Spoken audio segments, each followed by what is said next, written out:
I'm glad to do it. I don't know where you want me to start, or if I can start with the education. Yeah. I did. I was born in '42, so part of the years my family lived on 25th and Capitol in a two-bedroom duplex, and my uncle lived upstairs in a two-bedroom duplex, and each of us had four children, Yeah. and so all four of us boys slept in one room, and it was a double bunk bed. Okay. And Okay. I still remember that. And we moved out of there after the war. But so I went to Garden Homes school for 1 year kindergarten. Then I was out in Wauwatosa. I went to Wilson. Then I went to St. Jude's for 8 years. And all five of us boys graduated from St. Jude's, and all five of us boys went to Marquette High and Marquette University.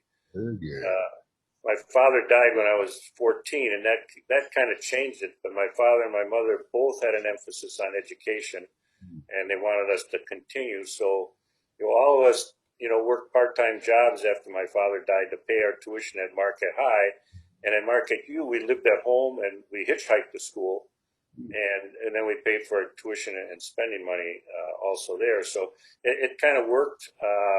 That I had a good support. I had two brothers older and two younger, so they were going on to school, and it was kind of a expected thing to do. So it was kind of nice having that set out because neither my father or my mother went to college. They did have some schooling after high school. My mother was a business secretary, and my father was a plumber. And then he worked his way up to being part ownership of a company before he passed away. Oh, very good. So So if you don't mind, tell me a little more about that high school, into college. So you went to Marquette High School. You were living in Tulsa at that time. yeah, so we lived right off Wisconsin Avenue, so we could just walk up to Wisconsin Avenue. I lived right across from the county hospital. It was a county hospital and not Freighter, Okay. and Okay. the hospital was run by Milwaukee County, and we lived there, and we would just walk up to Wisconsin Avenue. We would just hitchhike to school, Yeah. and because we didn't like taking the bus, so we would hitchhike. But at that time, you could hitchhike anywhere. It wasn't like today where you'd be afraid to pick anybody up, or you'd be afraid to be picked up by anybody. Right. So then we and a lot of times the same men would pick us up, driving downtown to work. So Uh, it was just a lot of us hitchhiked to school, but for me, living straight in one shot, it was kind of easy. I didn't have to get one or two rides to get home. It was usually one ride got me all the way home.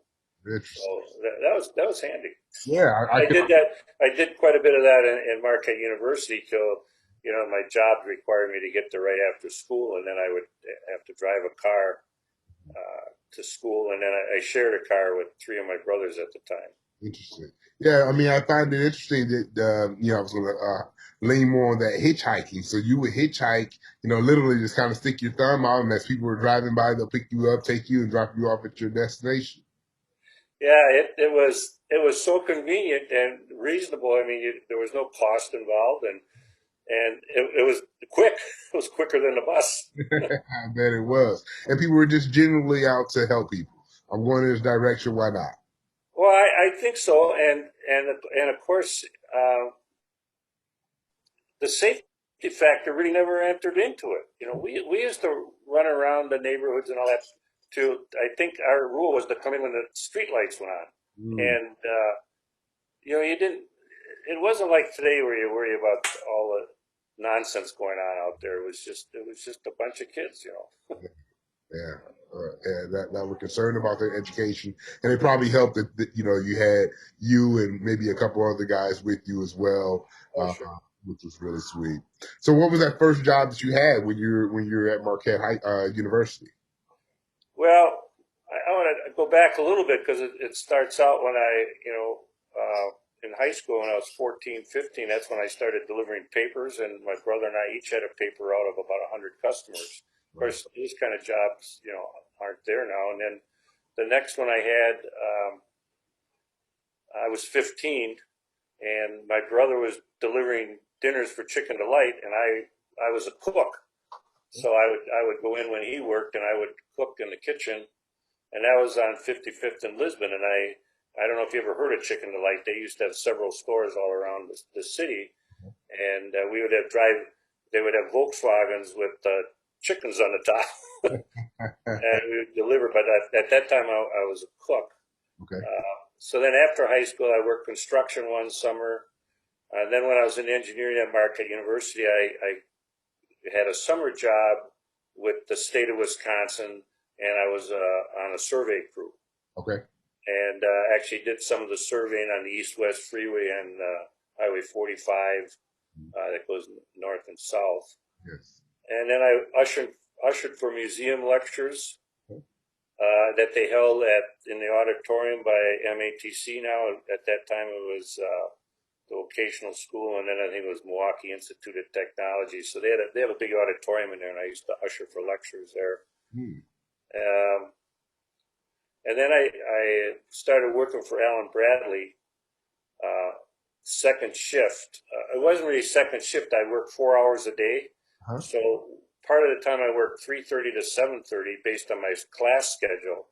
And then another semester I worked 7:30 to 11:30.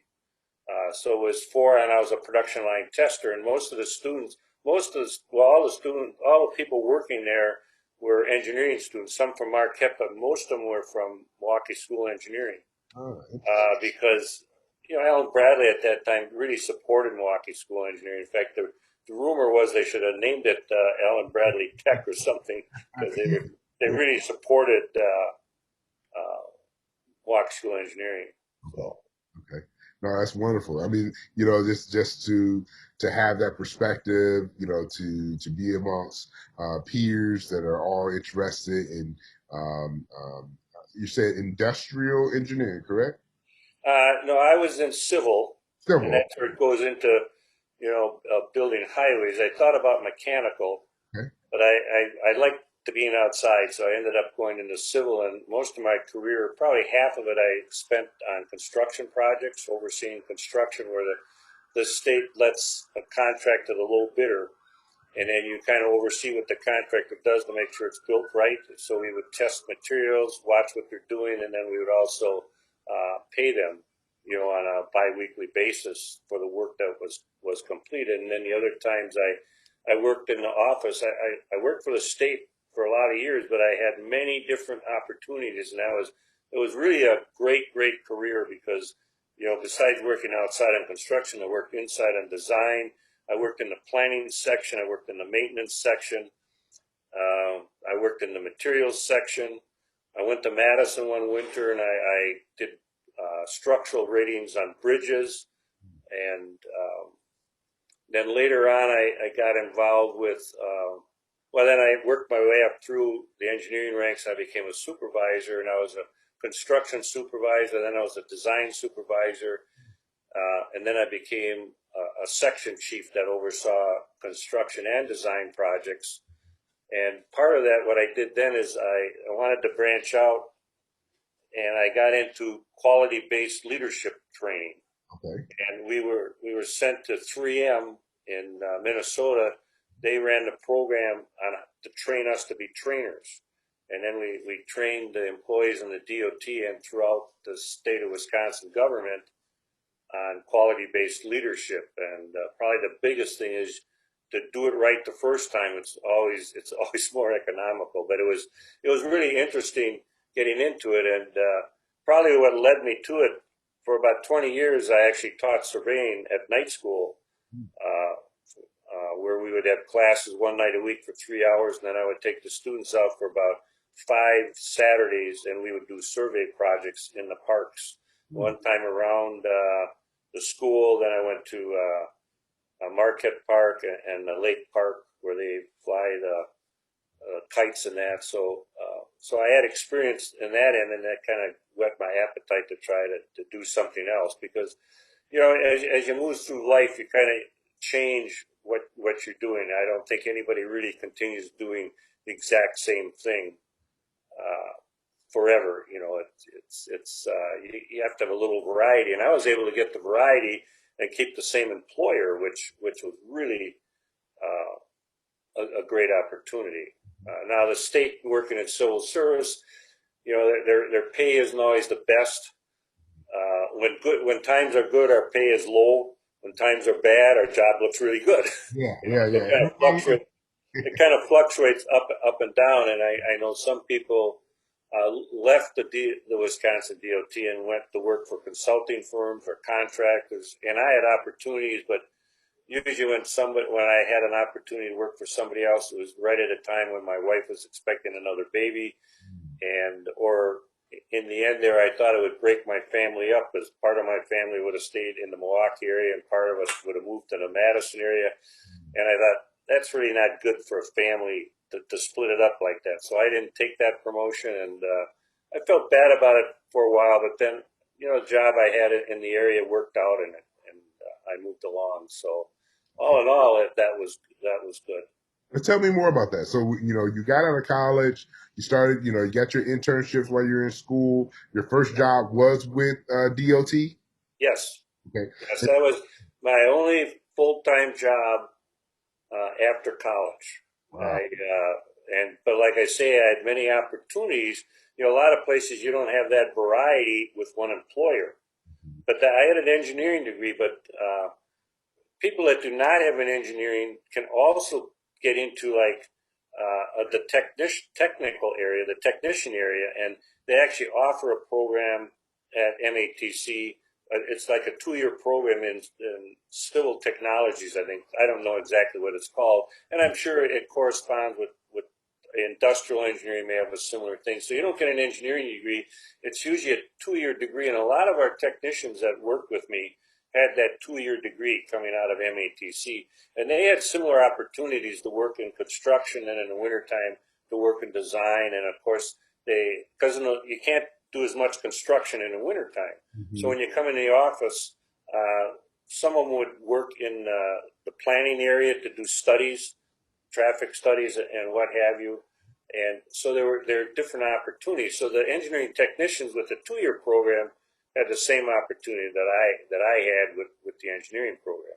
Now, in the beginning, things were going great guns as we built the freeways, but after the freeways, the DOT was kind of overstaffed, and there were sometimes we had to take hours off every week without pay because to meet the state budget. So there was some of that, and we only got paid if we worked overtime. Some years we would take time off in the winter.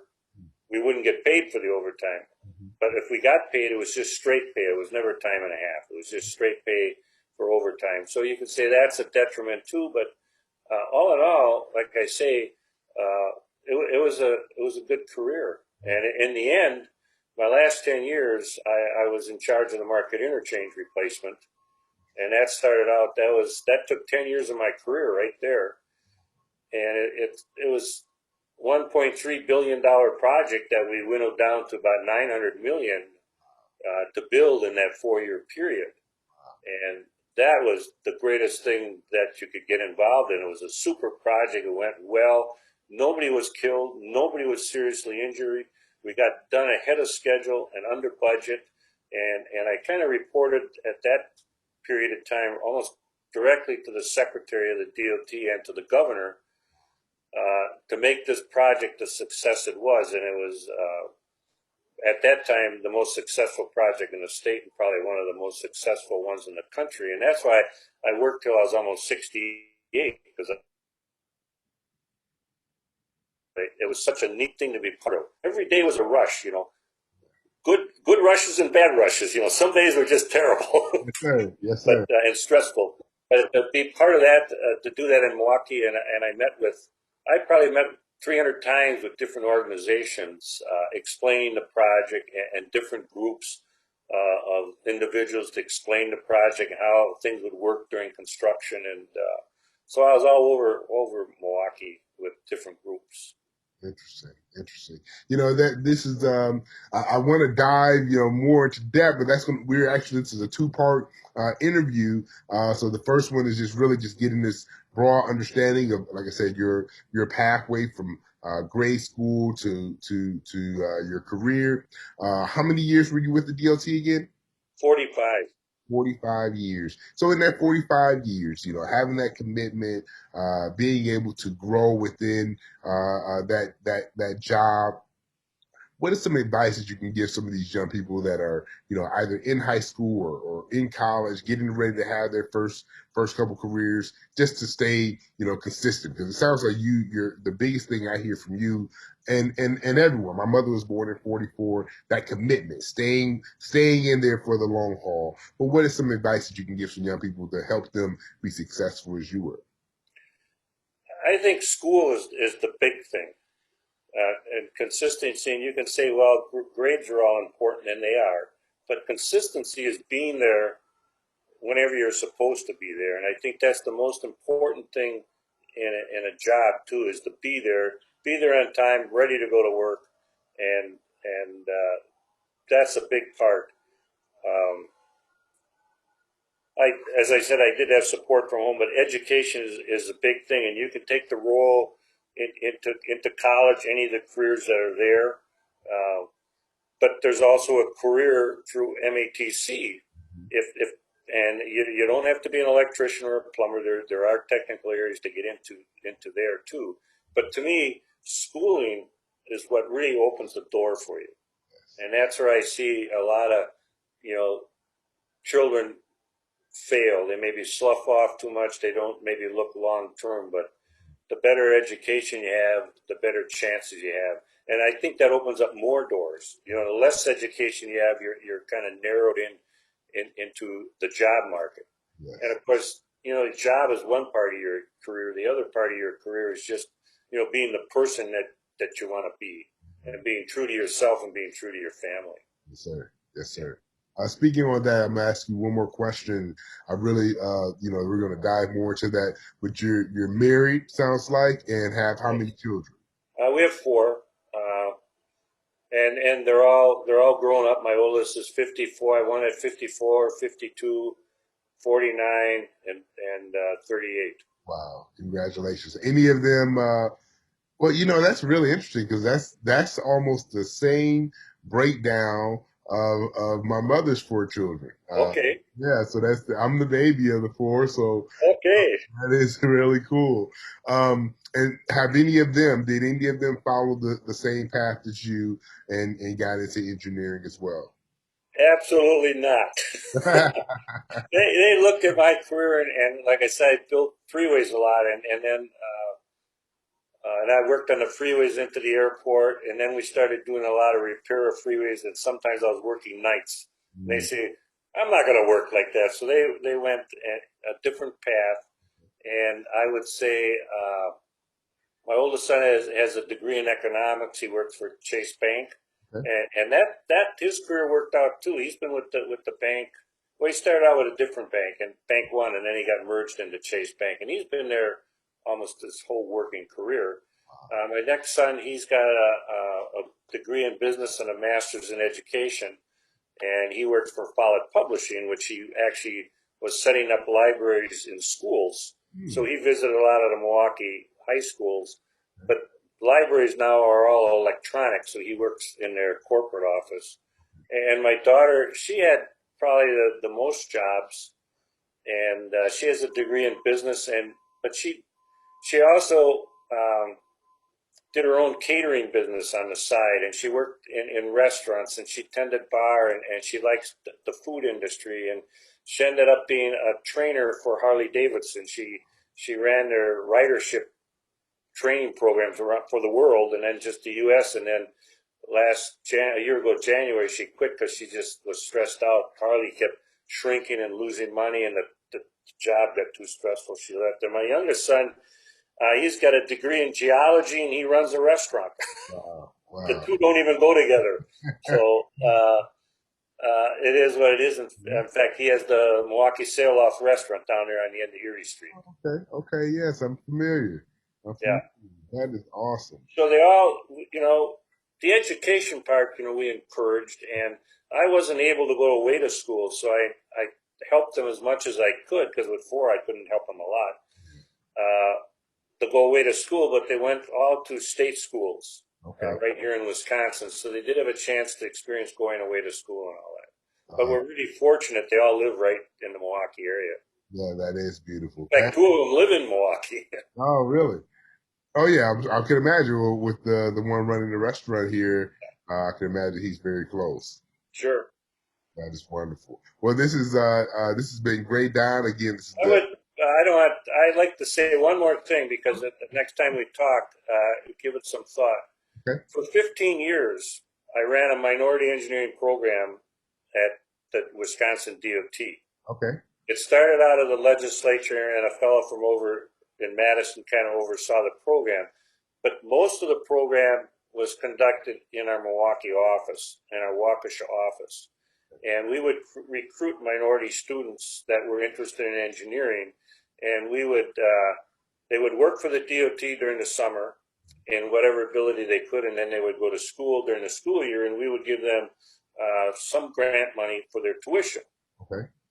But there was no guarantee for a job after they graduated. But quite a few of them ended up working for the DOT. And I think some of those individuals, when we talk, I haven't been in contact with them since I've been retired now for 12 years. But I think some of them would be good candidates for you because they came right out of the city. And I'll tell you, there's one young man, I took my hat off to him because he struggled. He struggled academically, but he had to get the money and get through school. And I think he finally got his engineering degree when he was 40. Wow. And the young man did it, and he worked his way up. He took more responsibility at the DOT. And when we had a student like that, we would set up not a guardian, a person they could talk to.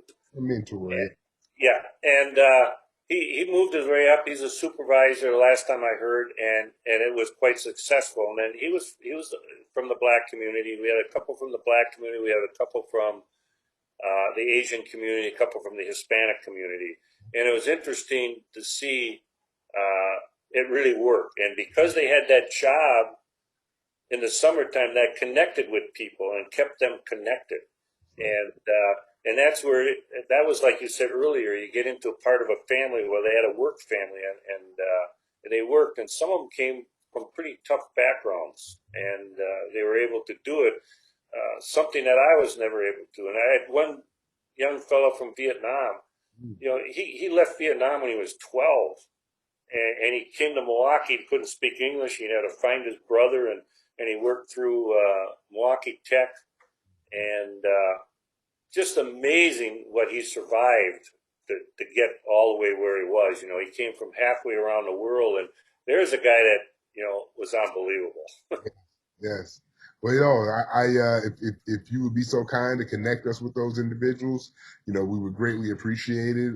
So we can, get them involved, and hopefully, through Pep Nation, we're also doing internships, placements, apprenticeships, in the plumbing, electric industries. But they're clusters of jobs, as you mentioned earlier, in all industries, and figuring out where your path is. It may be a 2-year degree, maybe a 4-year degree, maybe a certificate, but there's a way to get in. But the biggest thing that I've heard is commitment and the willingness to work and do what needs to be done in order to be successful. And that's our hope, to continue to spread that message. And it's because of individuals like you. So we thank you, Don, for your time this morning. Well, I thank you for contacting me, and then it'll take me a while to connect up with some people because I've been retired, and some of the people I know at the DOT have left, and hopefully I get you, one or two. If I get you contact with one of them, he can probably get you to some other ones. That'll be fantastic. The more the And, merrier.